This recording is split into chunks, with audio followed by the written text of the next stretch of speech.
Let me begin with Vedanta or Upanishadic prayer. This is a mantra that comes before the Kenopanishad, or for that matter, Upanishads of Samaveda. Om Apyayantu Mamangani Vak Pranaschakshushrotramatho Balamindriyani Cha Sarvani Sarvam Brahma Upanishadam Maham Brahma Nirakuryam Mama Brahma Nirakarot Anirakaranamastu Nirakaranam Me Astu Tadatmani Nirateya Upanishatsu Dharmaha Te Mai Santu Om Shanti Shanti, Shanti. In a famous work of devotion to Lord Shiva called Shiva Mahimna Stotra, the author Pushpadanta says, Lord, I am singing these verses in praise of you, and I know it makes no difference to you whether anyone praises you or not. I do this in order that my speech and my mind get purified in the process. With that spirit, I would like to speak on the message of Upanishads this morning before all of you at this beautiful hall of the Hindu Bhavan, Fayetteville. I will speak on the message of Upanishads in order to purify my own mind, take my inner consciousness to a higher level. Come with me on this journey.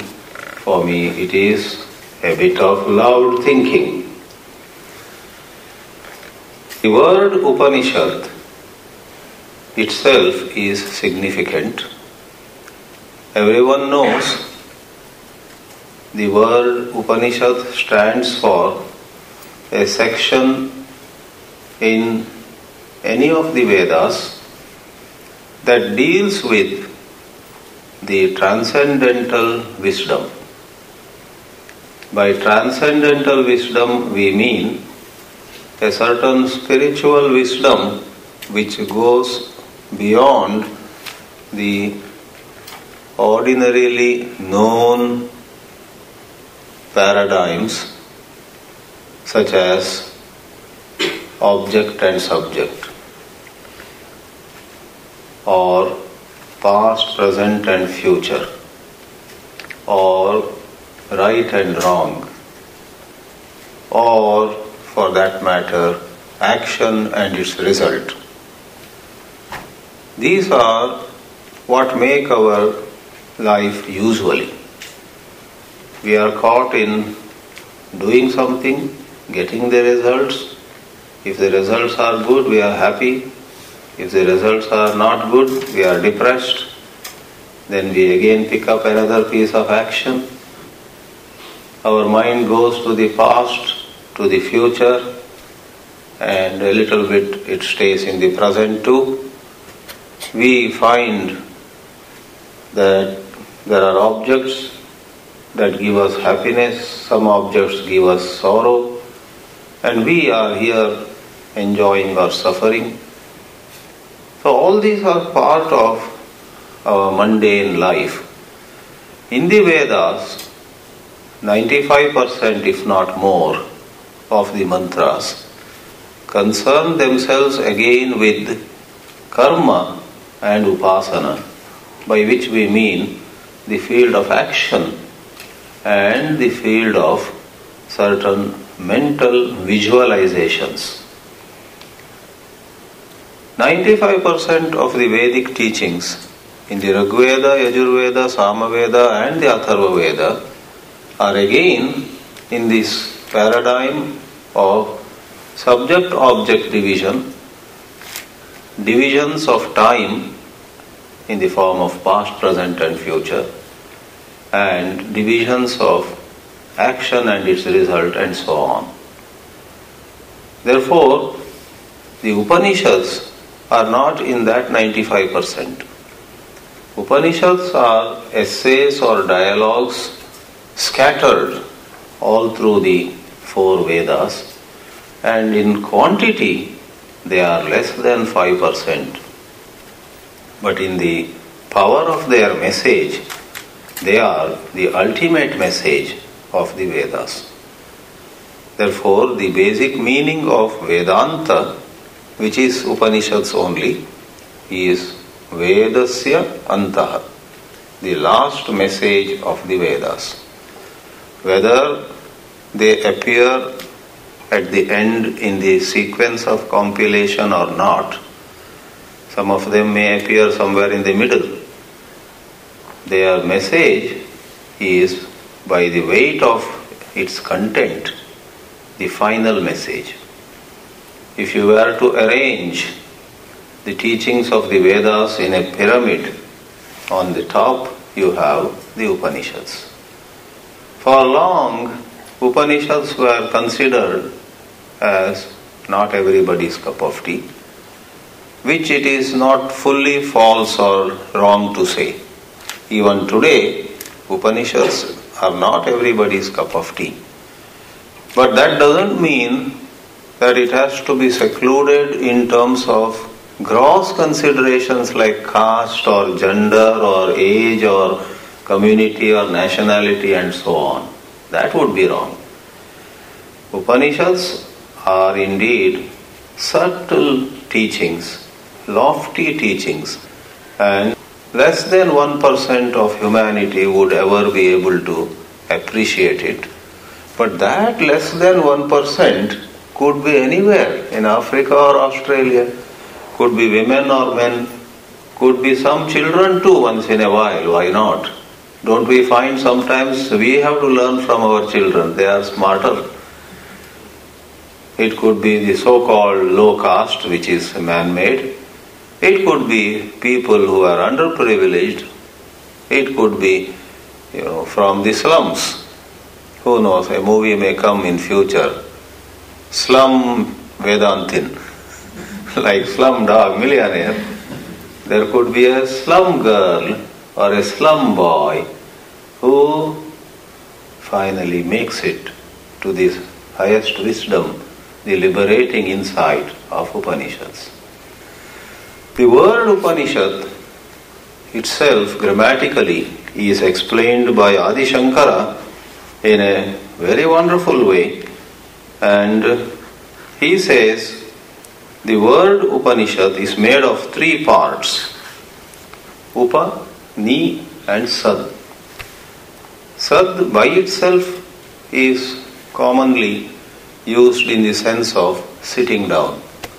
Therefore you have Sad Sidati, making words like Sansad. In India the parliament is called Sansad. Or you have organizations which are called Parishad, Vishwa Hindu Parishad, Parishad, Sahitya Parishad. That is made of Sad. Pari plus Sad becomes Parishad. Sa becomes Sha because of some grammar rules. But Adi Shankara points out that the root Sad has other meanings too. To share one powerful meaning that he gives, in his commentary on Kathopanishad, Shankara says, and to give you a little flavor of how Sanskrit commentaries are written, he says, Sadeir dhator visharanagatya vasadhanarthasya upanipurvasya kvit pratyyantasya rupam Upanishad iti. The word Upanishad is born of the root Sad with two prepositions, Upa and Ni. And the root Sad, the verbal root Sad, has the meanings Visharana, destruction, Gati, movement, Avasadhana, dilution or weakening. And then he goes further and beautifully explains in Sanskrit. Let me not go more into Sanskrit here. This wisdom of Upanishad is to destroy your bondage. Unnecessarily, out of sheer ignorance, you feel shrunk, you feel limited, you feel various forms of psychological insecurity, and it becomes a vicious circle. Because you feel low or limited, you become less lovable in the eyes of others. Nobody wants to love somebody who is sad. Oh, that guy is depressed, let me keep a distance from him, is our general approach. Whereas if one of you is smiling, we feel like coming near you. A smile attracts, and a frown keeps people away. See the vicious circle. For some reason, which is actually ignorance, suppose I am afraid, I am insecure, then people would also, if not all, some people would keep away from me. And seeing that some people are keeping away from me, I get more agitated. I get agitated, people leave me, and seeing people leaving me, I get more agitated. This becomes a vicious circle. Some of us who are relatively smarter have less of this problem, but we do have it. Some of us who are less smart in the world have a big mess. They are the people who say, nobody loves me, people leave me, everybody keeps away from me, and so on. And those of us who are clever, who are a bit sophisticated, don't cry like that, but in our heart the same sad song goes on in lesser volume. Somebody has left us, and that is enough for us to go to bed at night with sorrow. She doesn't understand me. He has misunderstood me. Or sometimes the sorrow is, he finally found out my problems. True or false? Let me not make it a psychology class. There is this bondage created by our own mind, by thought, and that is a psychological bondage. And Shankara in his commentary says, the meaning of Upanishad is sad visharana, to destroy. It destroys this false bondage. It liberates you from self-created limitations. And what are the meanings of the two prepositions upa and ni? He says, you and I generally begin with work and results. We want to have the best education, the best job, and the best paycheck and best position. Action and result. Karma attracts everybody to begin with. But some of us, maybe 1 in 100, realizes that this is a wild goose chase. This never ends. Is there another option? Is there a possible new way of looking at life? There must be. For this rat race, this karma and karma phala, and again another karma phala, action and its result, is not going to take me anywhere. So, the first word upa means near. Upanayana, upagamana, upasadana. These words mean going near. Those of us who find the field of action and result of action limited by nature want to find out something higher, something different, and we then approach a teacher. That is the traditional setting. You approach a teacher. Upa means approaching a teacher. Upagamya, upasadya. If not a teacher, 1 in 100 cases, it could be approaching the higher possibility internally. You pray God or you look within, and your teacher comes to you from within in that case. But 99 out of 100 cases, we human beings are lamps that are lit by another lamp which already is burning brightly. What is ni then? Upa, ni, shad. Ni stands for nishtataya and nishtaya, nishita rupena. Ni stands for with commitment, in a sustained manner and with intensity. You hold that question. Is there something other than just working and enjoying, working and suffering? Is there a second option? That's a question. And not all hold it strongly. Great questions come to everybody's mind, but alas, very few really hold it strong. Most people slip and fall halfway. Those who nishtataya, with a certain commitment, pursue this spiritual question, almost everybody at times gets the great spiritual question inside them. Who am I? Apart from the social identity, family identity, and other forms of well-known identities, deep inside, who am I? You get the question, but you get distracted generally.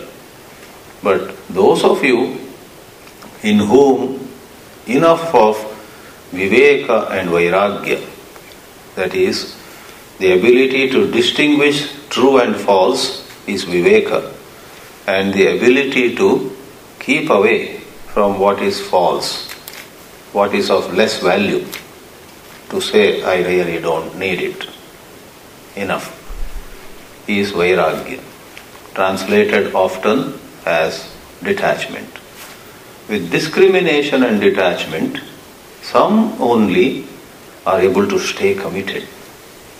Those in this way who approach the higher possibility and who stay committed for a good length of time are bound to receive this wisdom from within, from the teacher.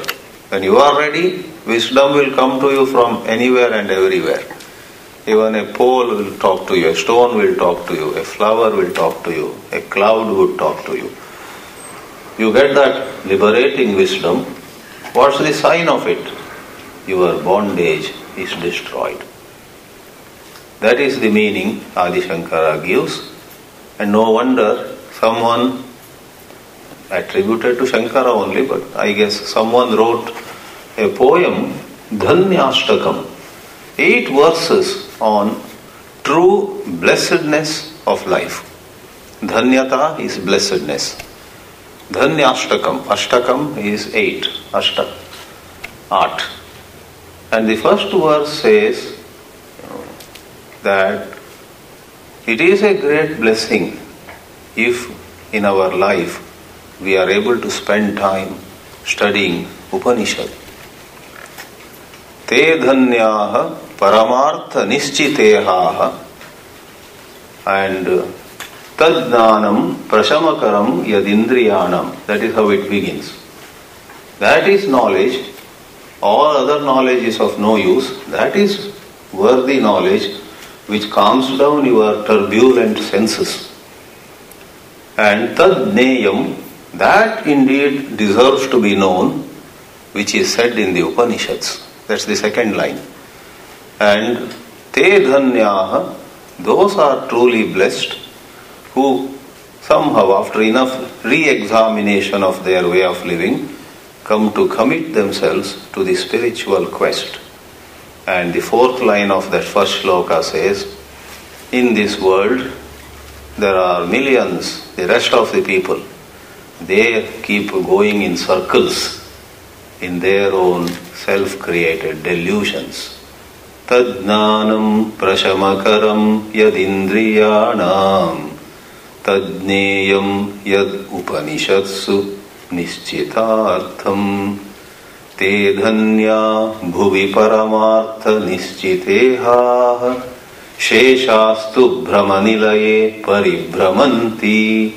Is a sweet little shloka which points to the importance and the lofty place of the teachings of Upanishads.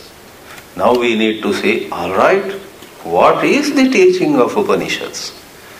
If you see the Upanishads, some of them found in Rigveda, like Aitareya Upanishad, some found in Samaveda, like Kena Upanishad or Chandogya Upanishad, some found in Yajurveda, scattered here and there, short essays. In Yajurveda you have, for example, Ishavasya Upanishad in Shukla Yajurveda, Taittiriya Upanishad in Krishna Yajurveda, and many others. And are there some Upanishads found in Atharva Veda? Of course, Mundaka Upanishad, Mandukya Upanishad, and so on. Some minor Upanishads called Amrita, like Amrita Bindu, they are found in Atharva Veda. Alright? So if we pick up one or two of them, why is it called the highest teaching, the last teaching, the final message?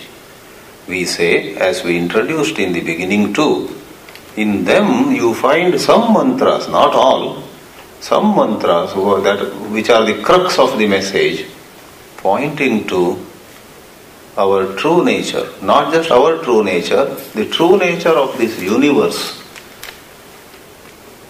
The inner essence of this universe is Brahma. That's the word used. A friend of mine translates it in simple English, the immensity.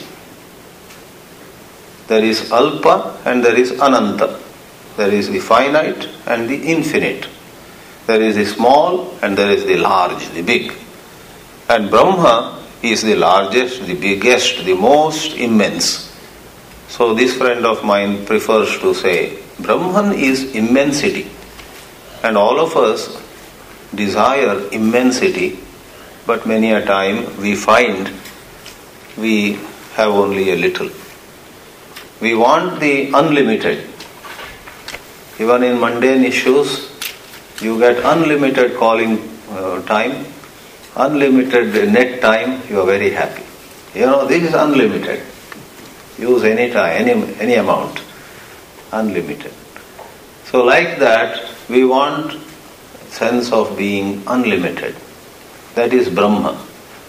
The Upanishads say this world looks full of limitations, full of pain, full of sad aspects, but take a second look. This world, this universe is actually Satchidananda Brahma. There is a famous line, Sarvam Khalvidam Brahma. And a poet like Sadashiva Brahmendra even wrote nice little bhajans, Vedantic bhajans. Sarvam Brahmamayam Re Re Sarvam Brahmamayam. Everything is the divine truth only. A saint in whom the understanding has gone to a height sees in everybody that infinite divine truth. In a certain parable, Sri Ramakrishna says, a saint had some students, and one evening the saint went for a solitary walk and did not return. And the students were really very worried. So late into the evening they also went in that direction, and to their shock they found the saint lying by the roadside, and it was clear that somebody had thrashed him up. They got really sad. They brought him to the ashram, to the hermitage, and nursed him, put some water, did some first aid, and after a while the saint opened his eyes. And among disciples anywhere and everywhere, there are some hot-headed people. Everywhere variety is the spice of life. So in that ashram, you may think all the disciples are calm and quiet. No, one or two were very angry. They said to the saint, their teacher, tell us, who beat you? They were rolling up their sleeves. We will go and give it back to them. But to their surprise, the saint, who even now was feeling weak and tired, said very softly, who beat me? The same hands which are now giving me water beat me up an hour ago. Puzzling. There also he took a class for them, Upanishad class. Upanishads give to us such a mind-blowing scenario where you don't distinguish. In the world, normally we distinguish. She is successful, he is not so much. That person is a big scholar, and this person, with great difficulty passed high school. That person is so good looking and this person, don't ask. We distinguish. Distinguishing is not a problem. We are caught in that distinguishing. That is the issue. Upanishadic wisdom does not take the ability to distinguish away from you, but you are no more caught in your fancy for the rich and the dislike for the poor, your fascination for the good looking and your aversion to the so-called not good looking. In our worldliness, we are caught in our likes and dislikes. And in the Advaitic, that is non-dual, unifying vision that the scriptures teach, these Upanishads teach, we are aware. Someone is healthy, fit and fine, and like the young children, they move so freely. Then there are old people who very slowly go. Getting up is one adventure for them, sitting down is another. The saintly vision does not love the brisk and the vigorous more, and the slow and the tired less. The saintly vision looks at everybody and has love for everyone. So, Sarvam Brahma is a teaching of the Upanishads. The Upanishads do talk about other aspects as a preparation. In the Mundaka Upanishad, for example, Atharva Veda, there is quite a bit of discussion in the beginning of how varieties of actions are sure to give wonderful results. The language used there, because they were written long ago, was of karma, rituals. Do this yajna, do this yaga, do this havan, do this homa, do this ritual. You will get long life, you will get merit, you may get special powers. And after your death, you will go to heaven. The gods, the angels there would welcome you. Red carpet welcome. Ehi, come, come, they say, and take you further. And you say, this Upanishad is praising karma. Hold on, go further. Then comes a mantra. Though it is all very glorious, all these are impermanent. There is a line, Plavahi ete adridaha. These boats no doubt take you some distance, but one day this boat breaks down. It goes to pieces. Health goes, wealth goes, popularity goes, and what is more, this body itself one day goes. Some tourist in Washington DC looked at the White House, did not know enough. Hey, this house looks beautiful. Who stays here? And a local person said, no one stays, everyone comes and goes. Some for 4 years, some for 8 years. That is so with this body, which is like another White House. We are not here forever. We come and go. So the Mundaka Upanishad, typical of the Upanishadic literature, says, Plavahi ete adridaha. These achievements, these results that we may surely acquire are time bound. They are limited in time. They have an expiry date. Then what are we to do? There is a famous mantra in the same Mundaka Upanishad. Parikshya lokan karmachitan brahmano nirvedamayat nasti akritaha kritena tadvijnanartham sa gurumeva bhigachet shrotriyam brahmanishtam samitpanihi. Parikshya, a wise, intelligent person should examine.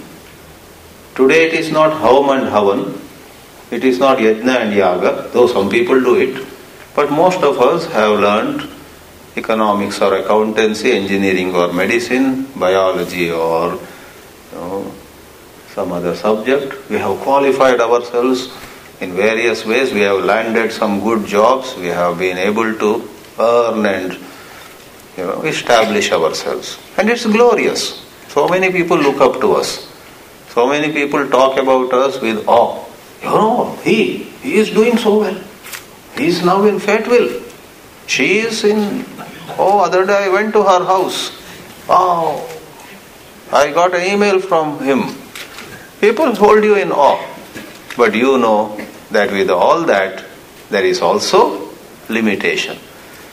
It is glorious, but it is not what the Vedanta wants you to achieve. It's not infinite. Narada says to Sanat Kumara in Chandogya Upanishad, I have learnt all sorts of vidyas, streams or schools of wisdom, and yet I am unhappy. Sanat Kumara, the young boy, but very wise, asks Narada, Chandogya Upanishad, chapter 7 I guess, says, okay, tell me what all have you learnt? And Narada gives a very long list, including the mantras of Vedas, the Shabda Rashi, the words. You know how to chant, you know how to conduct some rituals. That is not Upanishadic wisdom. Even if you memorize the whole Kathopanishad along with Shankara's commentary, and you are able to give many lectures like this fellow is doing today, that doesn't constitute spiritual wisdom. It is only a skill. You get good food, you get titles, you are looked after in the society, but inside you are as miserable as anybody else. So Narada knew all the Upanishads by heart. He could memorize. He gives a list. But Sanat Kumara looks into the eyes of Narada and says, you have learnt all this. You have all this wisdom, rather, this knowledge. And this knowledge doesn't liberate you. Sanat Kumara says, all this is alpa.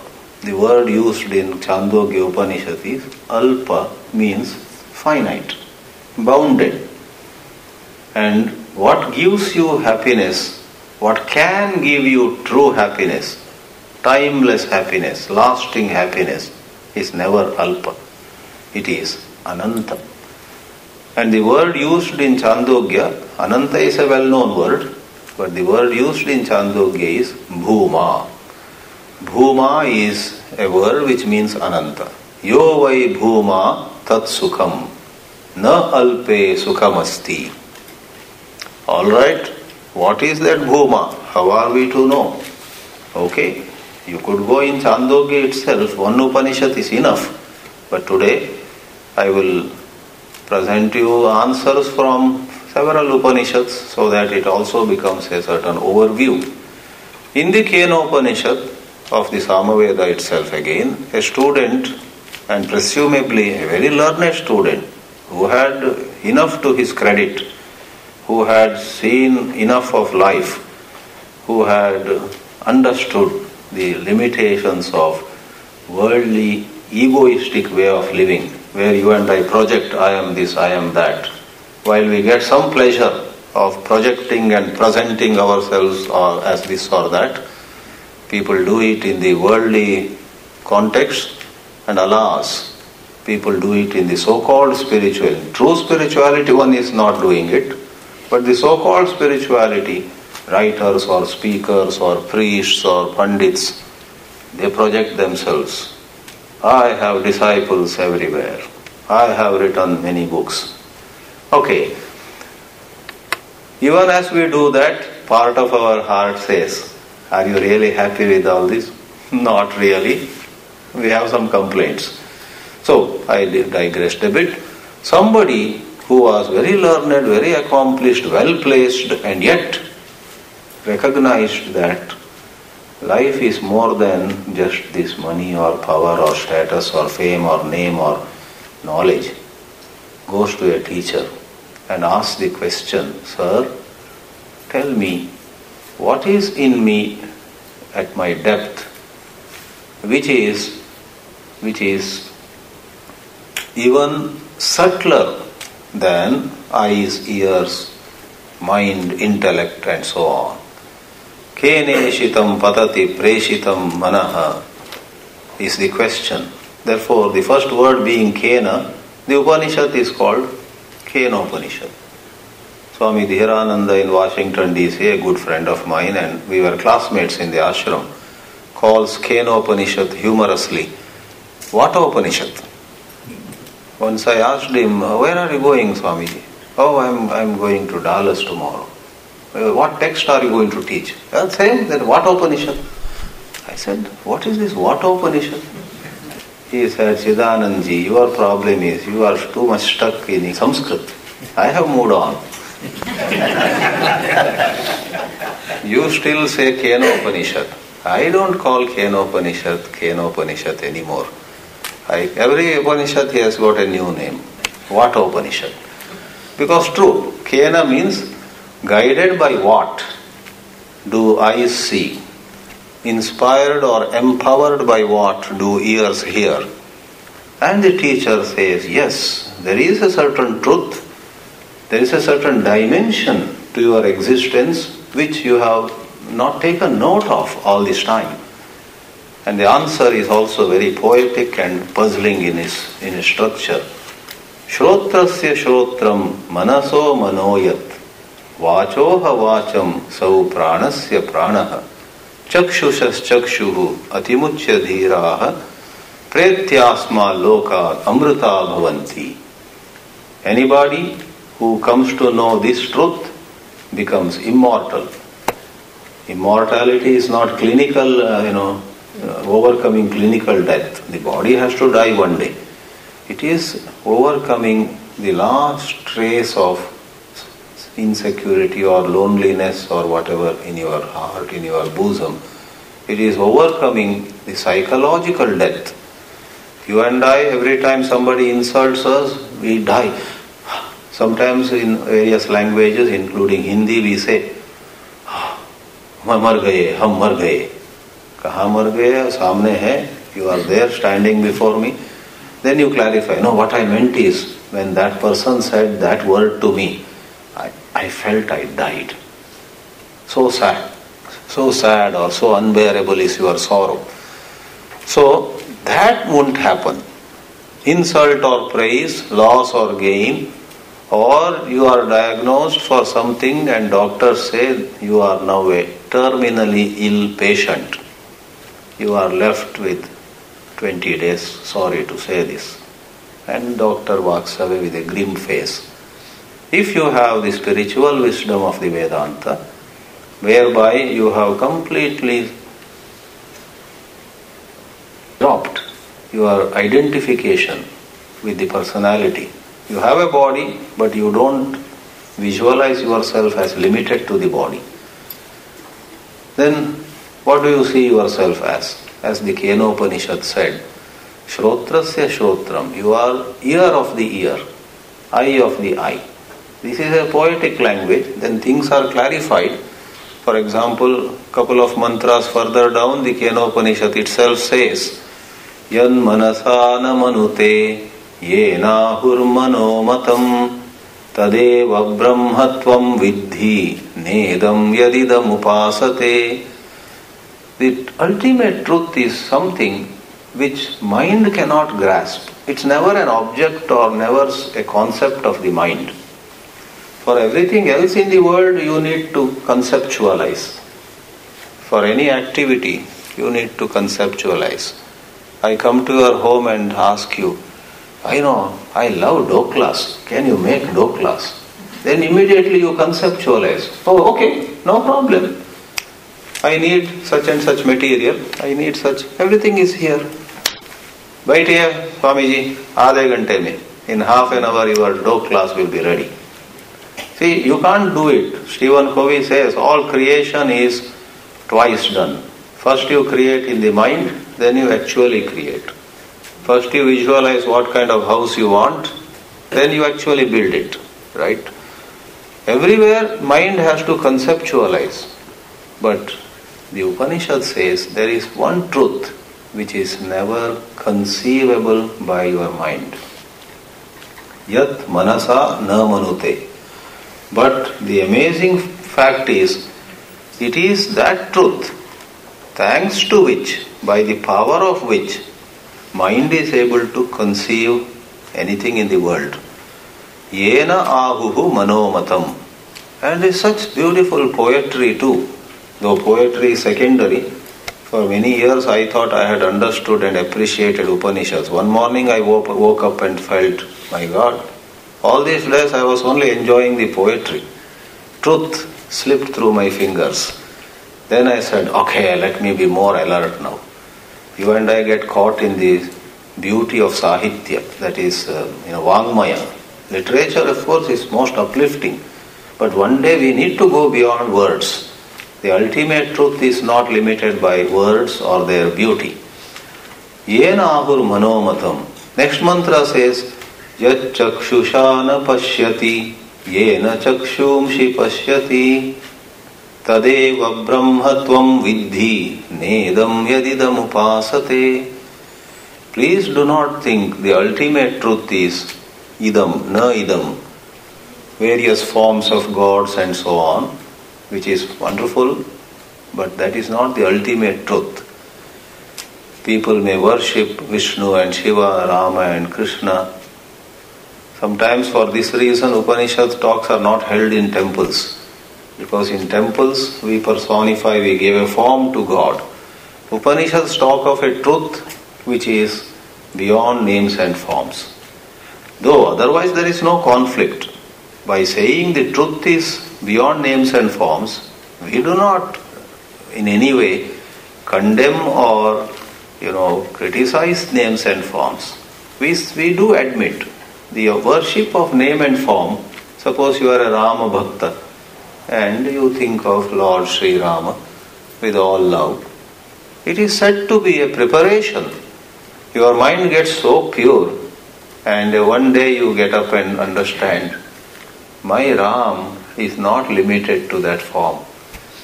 Ram is inside me, outside me. Gat gat me Ram, pat pat me. Or what do they say? Pat pat me Ram. In every piece of cloth, in every piece of pot, in every body. Even in a dog there is Ram, in an ant there is Ram. Then you have gone to the Upanishadic heights, when the limitations fall off. Na idam yad upasate. People worship various forms.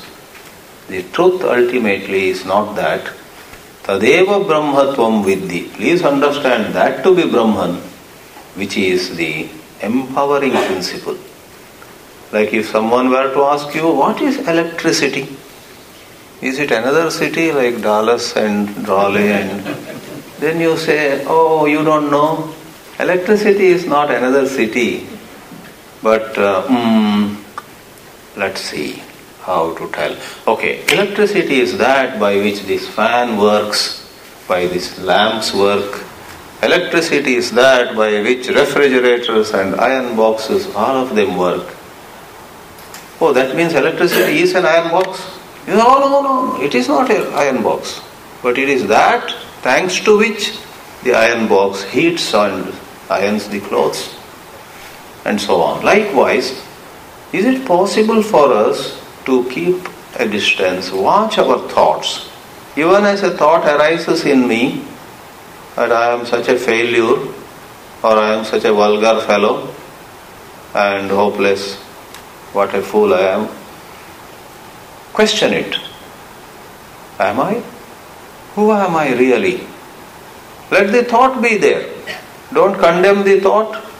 Don't embrace the thought. Sakshi bhava. Stay as the witness. Not as a sleepy witness. Alert witness. Be alert. Look at the game that your mind is playing. Then there arises a certain new understanding of who you are. This is for you to do and find out. All along you have been riding on the horse or donkey called thought. A good thought is like a horse, you feel good. A bad thought is like a donkey, you feel bad about riding it. We are saying, for a change, don't ride on thought. Be the witness of thought. And donkey or horse, just smile at it. Then what happens? What Upanishads are talking about becomes your personal experience. I am that in which thoughts rise and fall. I am that in which ideas of who I am rise and fall, but I am not that idea. I am neither good nor bad, neither success nor failure. Then what am I? Who am I? The Upanishads declare, Satyam Jnanam Anantam Brahma. That reality which is the basis of the universe, which you also are, that is the Advaita, the non-duality. For that also there are many mantras. Some of you who are listening very carefully might say, suddenly you quoted Satyam Jnanam Anantam Brahma. It said about Brahma, not about you. But there is another mantra, which says that Brahma is me. Just as water alone is the ocean, water alone is the wave. In that way, that Brahma, about which it is said in the Taittiriya Brahmananda Valli, Satyam Jnanam Anantam Brahma. The supreme truth is of the nature of Satyam, pure existence. Not existence as a woman or a man, as a chair or a table. Pure existence, Sat. Pure awareness, Jnanam, Chit. And it is of the nature of limitlessness, Anantam. And somewhere else it is said it is of the nature of Sukham or Ananda, bliss. So the Upanishads talk of a dimension of your existence. To begin with, we think, nowadays I have begun to believe that I am this body, but I have a soul inside somewhere. I don't know where exactly. I guess not in the belly, must be near the heart. So you have a vague idea of the soul. I am a body with a soul. As your study advances, as you get to know more, you will realize that you are primarily the soul, having a body secondarily. Who am I? I am the Atma. What about this body? This also is part of my existence. I am something much more. This is not just words. This is not going to be just for giving a lecture in some place if somebody invites you. That's how it begins, of course, in many cases. This becomes your intimate, personal experience. Some people would make a counterpoint. If you read too much, you get into such hallucination. We would say, sir, sorry. It's nice of you to say such counterpoints, but it's not hallucination. When Vivekananda, to which Dr. Gautam made a reference, came in 1893 and went around this North America, somewhere somebody asked him, it feels good to hear all this Vedanta, but isn't this hypnotism?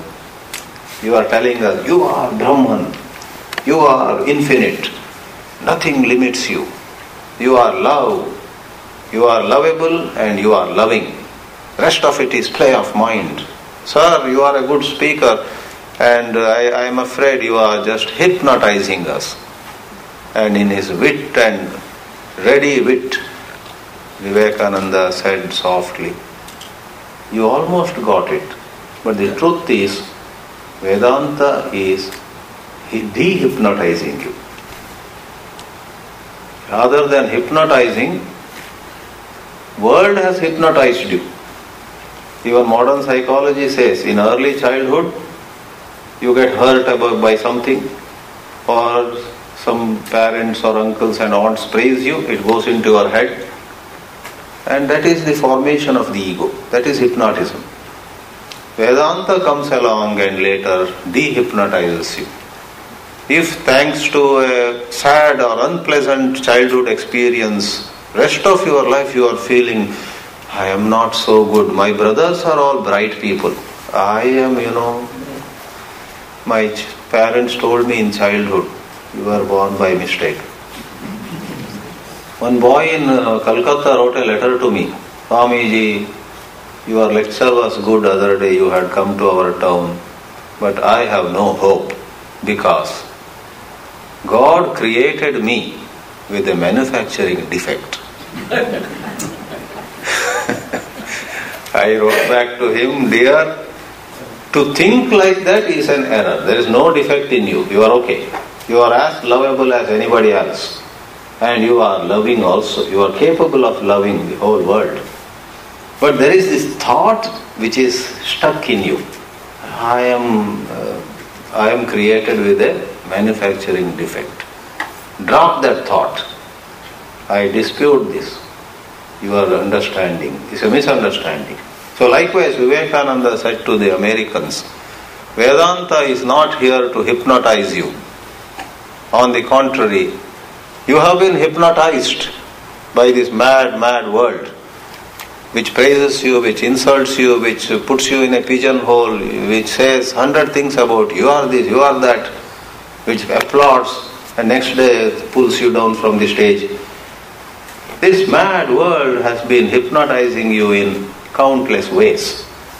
Vedanta, at one stroke, if you are available for its message, at one go, eliminates all this. The Brihadaranyaka Upanishads statement is famous, oft-quoted. Neti neti. Na iti, na iti. If you think you are old, it is not true. The body is old. You are not old. If you think you are sick, not true.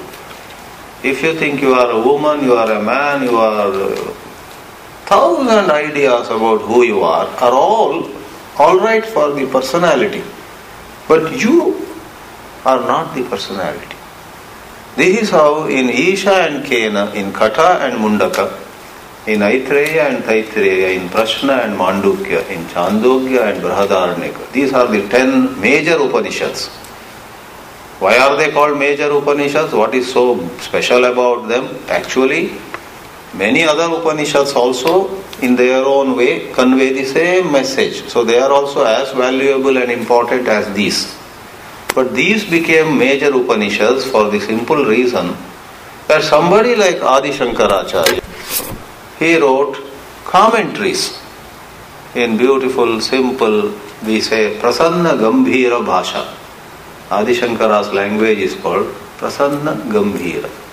Prasanna, pleasant, Gambhira, dignified, without indulging in unnecessary words. What is required is said in a very precise manner. Adi Shankara wrote commentaries on these 10 Upanishads. Isha Kena Kata Mundaka Aitreya Taitreya Prashna Mandukya Chandogya and Upanishad. I have also studied only the 8 and now I remember only 1 or 2. And it's not necessary, it's not the number of books you study. You could study 1 book, even some mantras, but if you have a receptive mind, if you are ready to listen, and if what you listen to is true, you are ready to give up your false notion. You don't have a prejudice, you don't have some purva graha. In Sanskrit, a word for prejudice is purva graha. Graha means to hold. Purva means before. You have already held something before very tightly. And then you say, okay, I'll listen to whatever you say, but I'm not going to let go of my old idea. That's not going to help. If you are free from attachment to prejudice, then the Upanishads will transform you.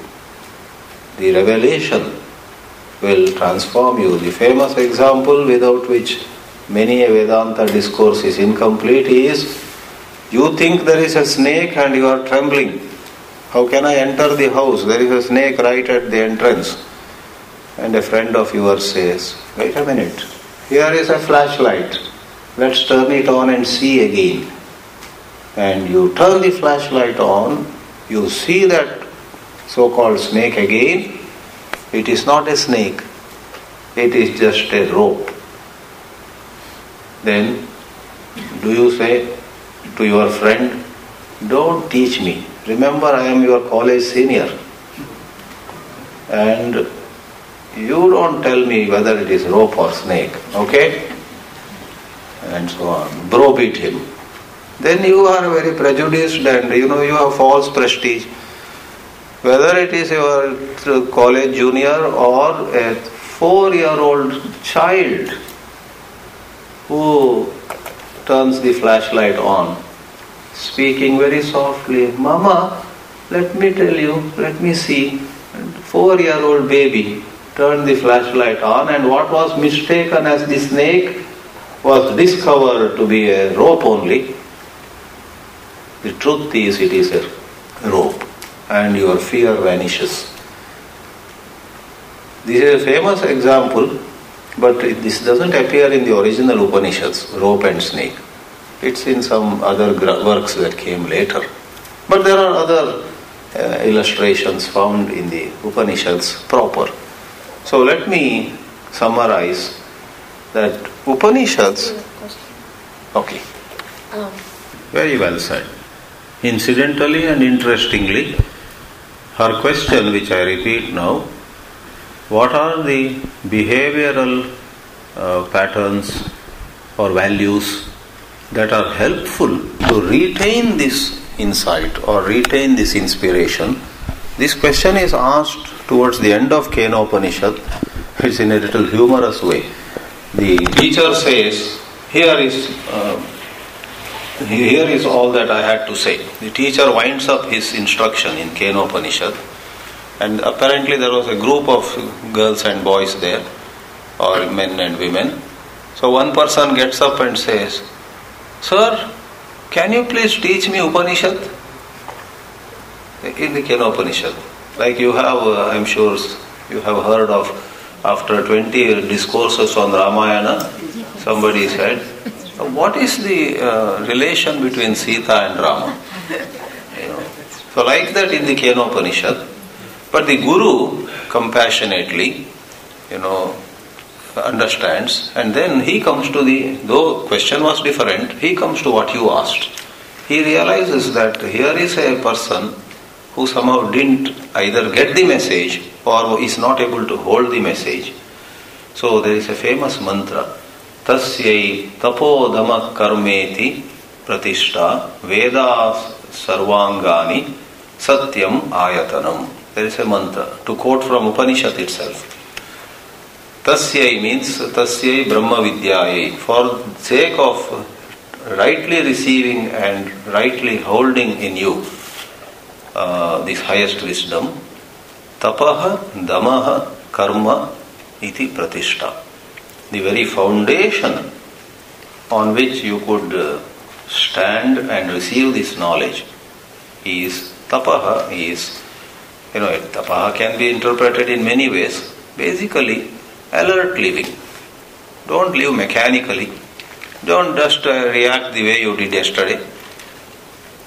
Be present to a new situation. Respond with certain watchfulness. In the place where I grew up, in my Kannada language, they used to say, somebody comes rushing and says, "The ox has delivered a young one, what am I to do?" And a person, a king or some rich man who hears it says, "Oh, that's very good, the ox has delivered a young one. Ensure that the young one and the parent are both all right," and so on. Without giving thought, the ox cannot deliver. Cow can deliver, but the ox cannot deliver. No attention, mechanically, replying mechanically, behaving mechanically. Many of us, though learned and educated otherwise, behave very mechanically.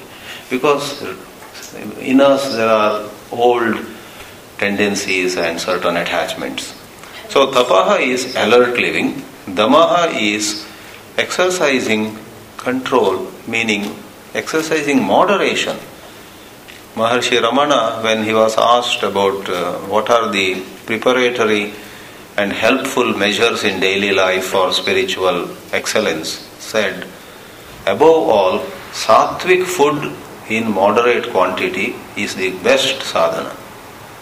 Let the food be well chosen, not on the basis of mere taste. Taste is important, but it should also be sattvic, meaning it should not make you feel dull or heavy and so on.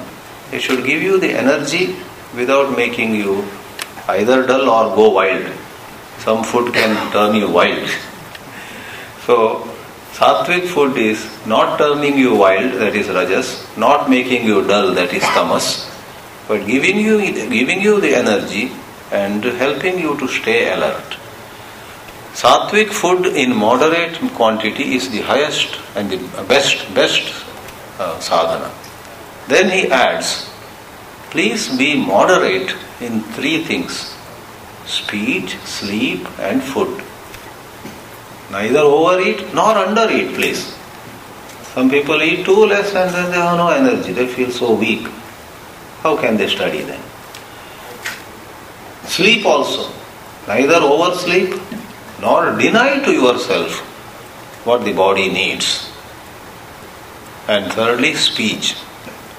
Many of us speak too much and many of us are on the other side of the fence, speaking too less, not expressing at all, not expressing things at the right time. I myself have that weakness. When I was in charge of a group of students, one girl was doing some mischief. But I wanted to, be a good person in everybody's eyes. So I didn't admonish her at all for some time. Then it went beyond some limits. Then I myself took some disciplinary action and everybody cried, the girl and her friends. Then that girl came to me and thinking of it, I cry now.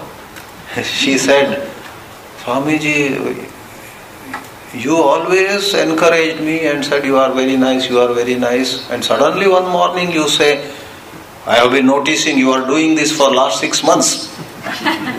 Suddenly. You didn't tell me 6 months ago. You didn't tell me 3 months ago. You didn't tell me even 10 days back. But yesterday you, in front of all other students, said to me in a stern voice, and today you hand me this punishment. Some punishment in the ashrams we give, some kind of write Vishnu Sahasranama 3 times and submit it. That kind of. There's no jail or there is no. So some such, and Vishnu Sahasranama, likhna. Some intelligent ones ask, is it okay if I photostat and give you? Anyway, I am digressing to humor. So some of us speak less or do not speak up at the right time. We delay. It causes problems, agitations. And some others repeat the same thing, telling the same thing for the 7th time, and even the other person says, you have told me 6 times. Then you say, oh really? Anyway, you are so dear to me, listen 7th time. Such things. Ramana Maharshi's tips. Damaha is moderation in food, speech and sleep. Karma is seva karma or even puja karma and so on. Do some upasana. And above all, he says, Satyam Ayatanam. If you are truthful in life, if you take care of integrity, which hardly anyone has these days, in various ways. Some people may be quite okay in finance matters, but they are not okay in maybe relationships. Some people are okay in finance and in relationships, but they are not okay in reporting. They slightly distort information. So in, manasi, vachasi, karmani, in all departments of our life, are we truthful? If we are, that alone is enough. Then your mind becomes receptive. Tasyai tapodama karmeti pratishta veda sarvangani satyam ayatanam is a mantra that answers this question. So let me pause here in the presentation. If there are some other questions, welcome. If there is time also. Om Namo Narayanaya.